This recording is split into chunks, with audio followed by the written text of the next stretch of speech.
So my name is Luca Ponte. I work at the Claridge Hotel as an assistant restaurant manager right now.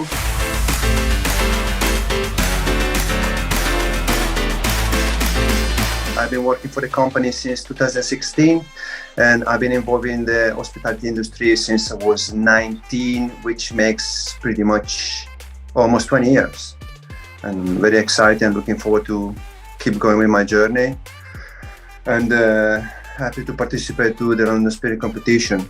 Pretty exciting times ahead. So what is the most bizarre thing that you have seen over the bar apart from somebody asking you for a drink? So what are the bizarre things that you have people asking you apart from just a drink? Okay, basically I remember a guy that was asking for a jasmine tea and some sort of expensive bourbon whiskey, and I thought he was going to have it separately, but then he put the tea in the cup.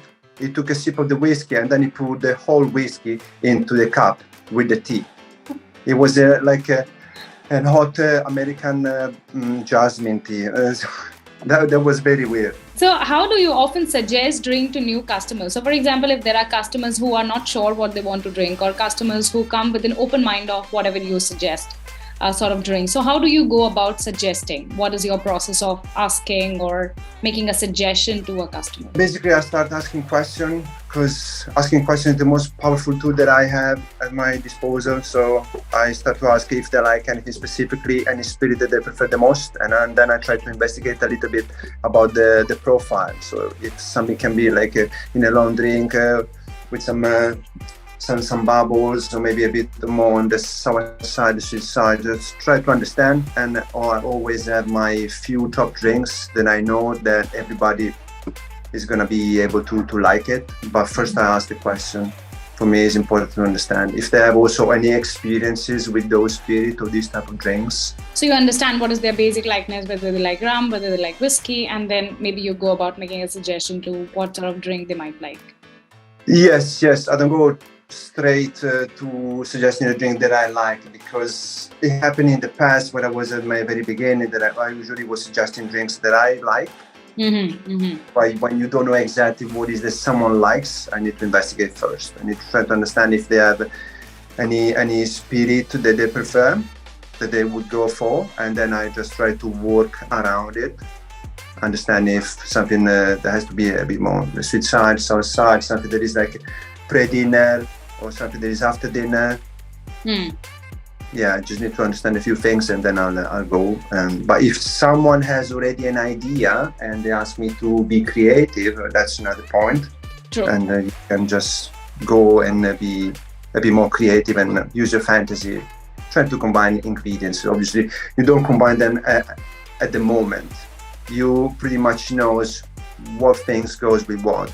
So according to your experience and you're working with Claridge, what sort of cocktails do you see are going to be making its way in 2023? So based on your personal likeness, based on what you prefer, what you make, or what you see around, what's in the news, what are the cocktails, maybe just one, which one cocktail do you think is going to make it big in 2023? If I had to name a cocktail that is going to be like a trend and will still pump quite good. I mean, the fashion, I would say tequila. So it comes to my mind like margarita.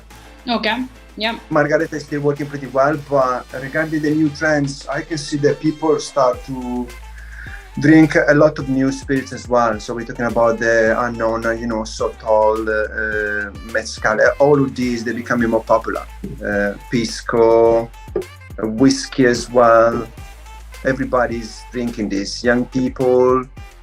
I mean, the whole drinking has changed. I think that a lot of new drinks which combine a few spirit base, they can be something between the sheets, for example, or something like the Raspberry Martini. So you combine more spirits together. This is sort of like a trend that's been going on for a few years.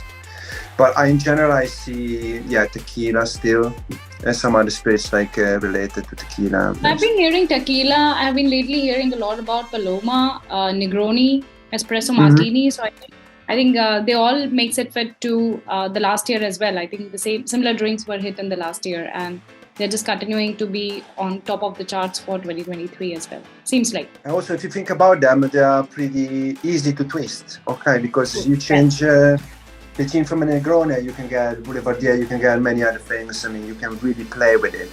Mezcal Negroni, like something common nowadays. I mean, who doesn't do that? When Luca has to buy a drink for himself, for your own home bar, what is your buying process? What do you look? Do you often look at the mixability? Do you look at the price, or how the bottle is going to look at your shelf? So what is your buying process for your personal use? What are your checkpoints or the tick points before you get something at home?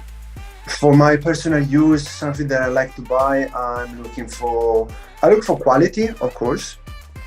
So I don't look necessarily for the very, very famous brand, the most common, the most fashion, but I look for quality and I look for something that really intrigued me. So recently I was in a very famous whiskey shop and I've seen a version of a PET whiskey from Islay, which I spent a lot of time in sherry casks. So the color was so dark, was so interesting. I decided I had to buy it because I know that it's going to be like a combination that is not very common. But nowadays, all these barriers regarding the Highland whiskey is only PET. I mean, they do exist, yes, but as a guideline, because experimenting, changing, creativity is really important. It's going like wild in these days. So if I have to pick up something, I go for quality, but it has to be something that is also fairly new, because I want to experience, I want to try new flavors, new things. Sure. So when you entered in this industry, so you said it's almost going to be 20 years. So who was I would say, or who were your inspiration in those initial years? And now when it comes to inspiration, what do you define as an inspiration to you? Is it an individual that still inspires you, or what keeps you motivated? When I started the industry, my direction was supposed to be in the kitchen. I was supposed to be a cooker. Okay. But then I decided to change completely because I wanted to approach another side that was going to be a bit more fun. And along the way, I had a few mentors when I was back in my country and also when I came to London more than 10 years ago. I mainly keep myself motivated by trying to do some research, try to see what is like the best example.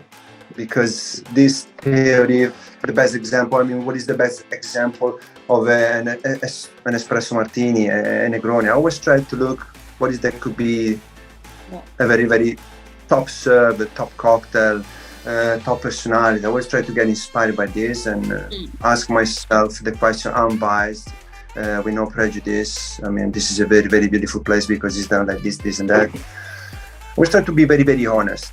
You know, I don't say that this is a world-class place because everybody say that. I go myself, I had the experience, and I try to come to a conclusion, and that's a good place or not, or this like a good person serving in the hospitality, or a good product. Try to be unbiased, and it motivates me that there is so much to learn still. It doesn't matter how many years you have been spending or what you have been doing. There is always something new to learn in life and in hospitality, and it's very interesting. And you need to keep yourself like up to speed and motivated, and do some research.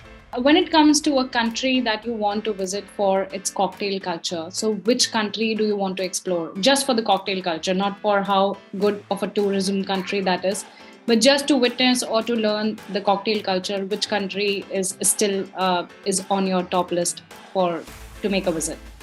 I would say without any doubt the States. I mean, USA, the majority of the cocktails comes from there. There was a lot of creativity, a lot of products. What they invented back in what was the Prohibition era was incredible. So I believe that the top place for me to go and have a look and experience for real how it is nowadays as well, it would be the States.